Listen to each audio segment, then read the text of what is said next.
10 సంవత్సరాలు మేము అధికారంలో ఉన్నప్పుడు ఫ్రెండ్లీ పోలీసింగ్ జరిగింది. ఇట్లనే జరిగిందా? ఇప్పుడైనా అరెస్టులు జరిగినాయా?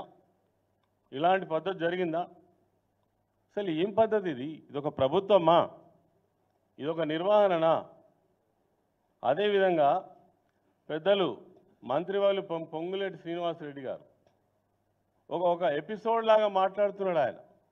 ఆయన విదేశీ పర్యటనలో ఉన్నప్పుడు సీఎల్ నుంచి ఇప్పటి వరకు ఏం మాట్లాడుతున్నారు? రేపో బాంబు పేలుతుంది, ఎల్లుండో బాంబు పేలుతుంది, ఇవాళ కేసీఆర్ అరెస్టు, రేపు కేటీఆర్ అరెస్టు. అంటే ఏమనుకుంటున్నారు అసలు? ఒక పోలీస్ వ్యవస్థ యంత్రాంగం, అదేవిధంగా పోలీసు యంత్రాంగంలో ఉండేటువంటి మరి ఈ క్రైమ్ అన్వేషణ చేసేటువంటి అనేక సంస్థలు, వాళ్ళకి ఎవరికి సంబంధం లేకుండా మంత్రులే స్వయంగా మీరు ఇవాళ రేపు అరెస్ట్ అవుతారు, ఎల్లుండి అరెస్ట్ అవుతారు. దీని సంకేతం ఏంటి అసలు? ఇవాళ ఒక ప్రభుత్వం నిర్వహణ జరుగుతున్నట్టుగా ఉందా ఈ రాష్ట్రంలో? మీరు ప్రజలకు జవాబు చెప్పండి.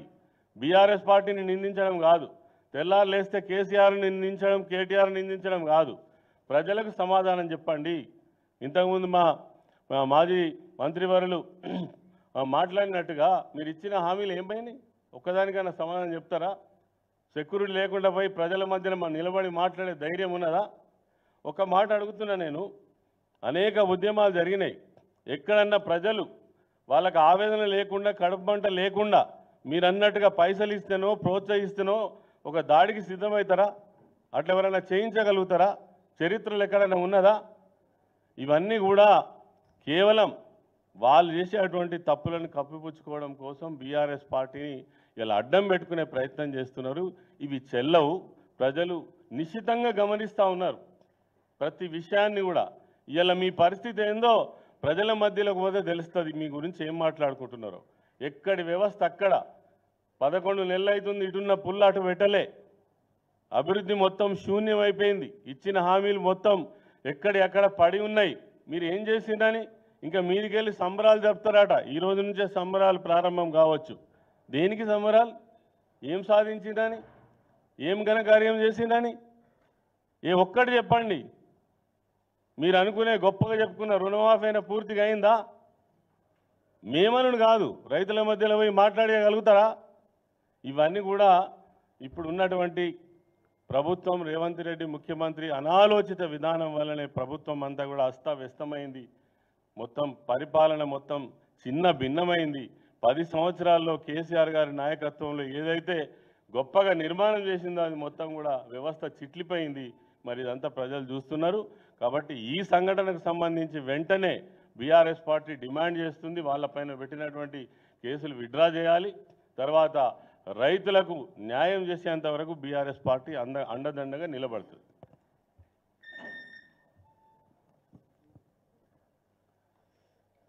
మీడియా మిత్రులకు అందరికీ నమస్కారం. పెద్దలందరూ కూడా చాలా విషయాలు చెప్పారు కనుక అవి రిపీట్ కాకుండా మన జరిగినటువంటి దాడిలో అంటే గ్రామస్తులు ఘటన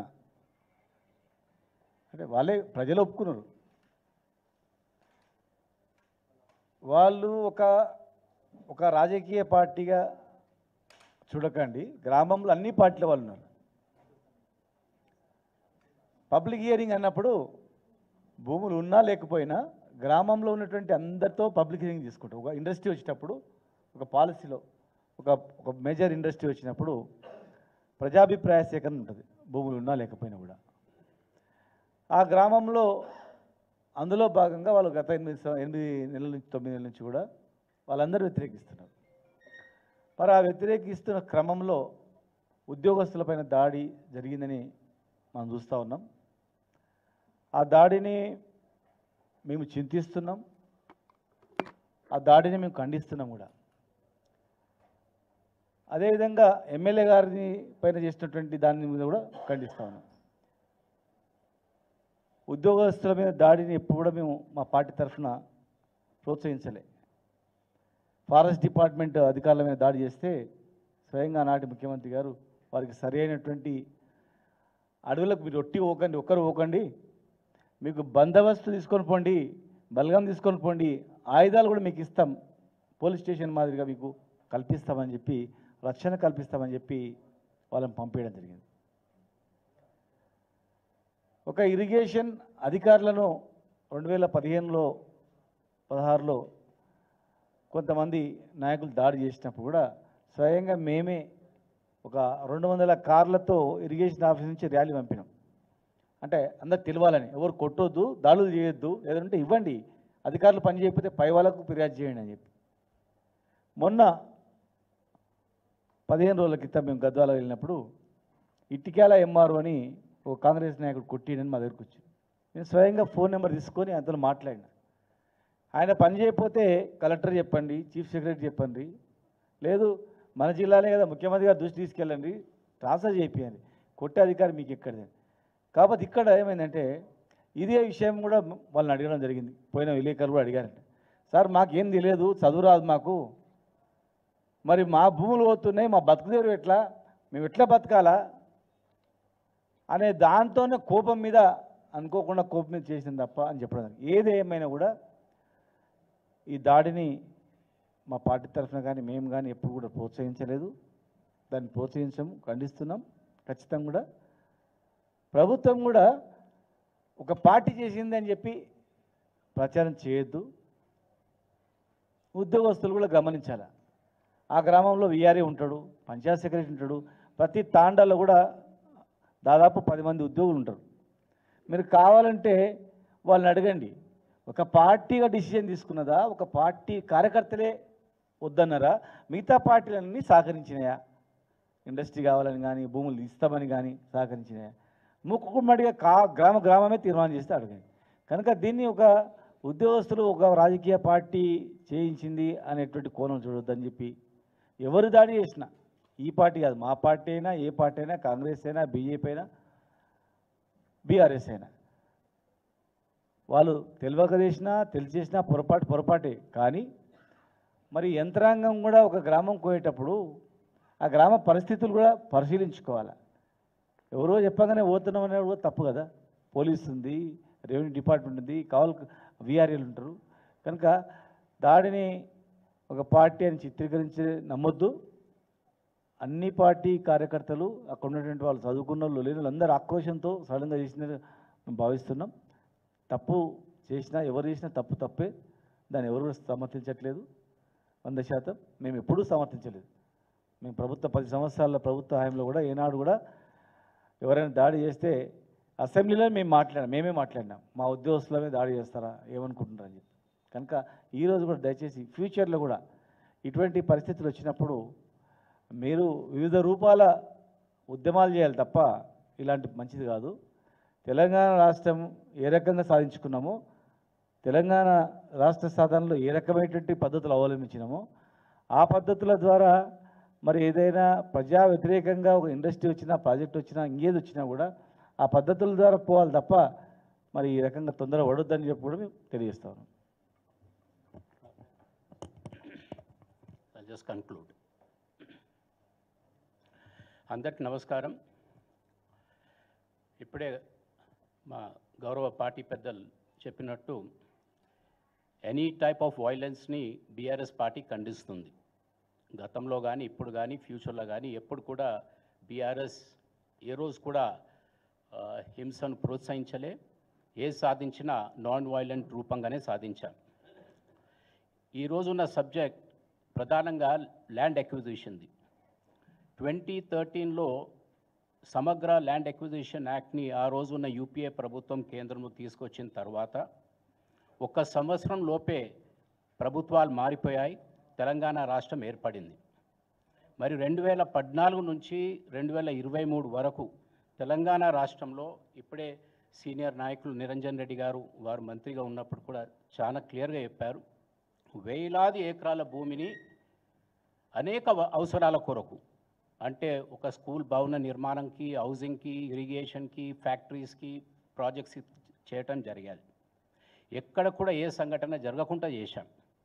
దానికి ఉదాహరణ కాంగ్రెస్ ప్రభుత్వం రాక 5 సంవత్సరాలు కాంగ్రెస్ నాయకులు తెలంగాణ యాత్ర కూడా పాదయాత్రలు చేశారు. మీరు అనేక పాదయాత్రలు చేసిన తర్వాత మీరు ఈరోజు గవర్నమెంట్కి వచ్చిన తర్వాత ఏ రోజన్నా మీ స్టేట్మెంట్స్ ఇచ్చారా?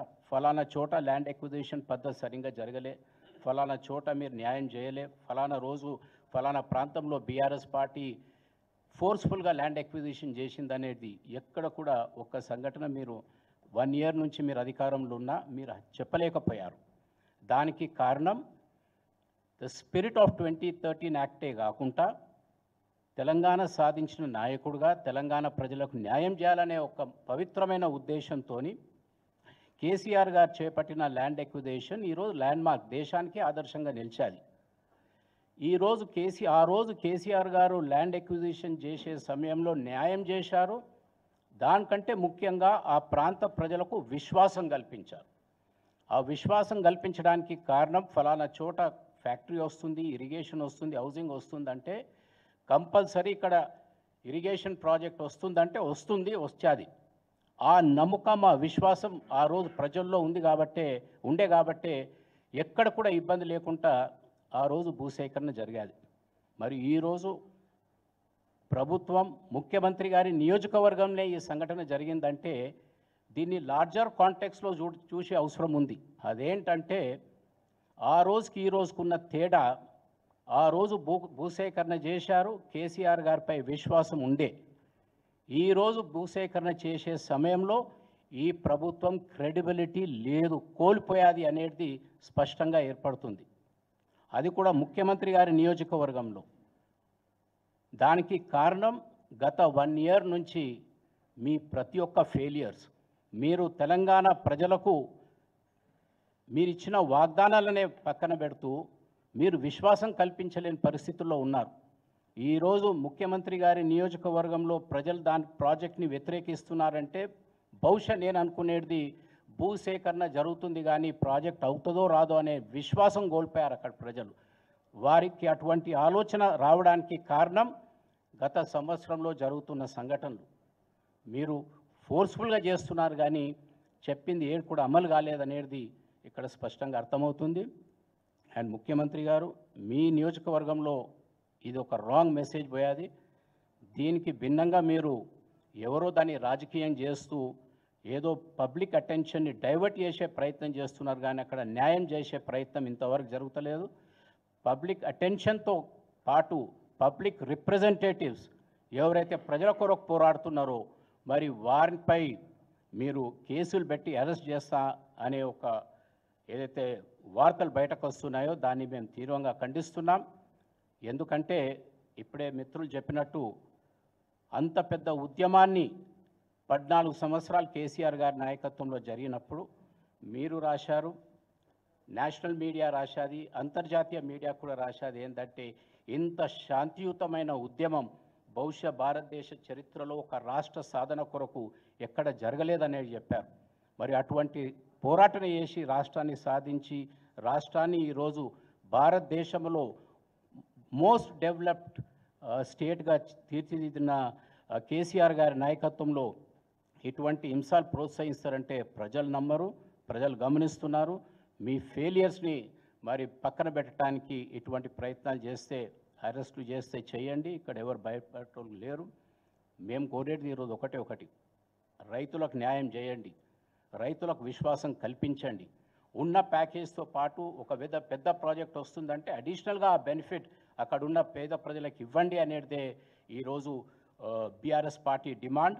మీరు అక్రమ కేసులన్నీ కూడా తీసేయండి రైతులపైన.